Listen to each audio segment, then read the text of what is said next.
So this takes the yoga pose, Baddha Konasana, and we're going to take a black ball, really get it deep into the back of your knee, grab the other ball, get it deep into the back of your knee. You're going to bring the outer parts of the foot together, so that pinky toe and fifth metatarsal, and then bring them both together. Go ahead and let the knees drop down in any amount that they will. I like to just even let this relax. I can bring my hands behind me at first to lift my chest, get as long as I can.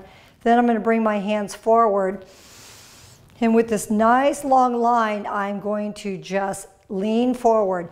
I want to only lean as far as I can keep this open. And so it's more of a stretch up and out. So this is lengthening out, this is going up. And just breathe into this. You can bring these in as they start to release a little bit closer to the center of the body. And some of you are very flexible and will be able to go right down to the floor. That's not me. But just wherever you are in this pose, just take it here for about 5 deep breaths and just feel what this does. It's opening up all my glutes and my legs.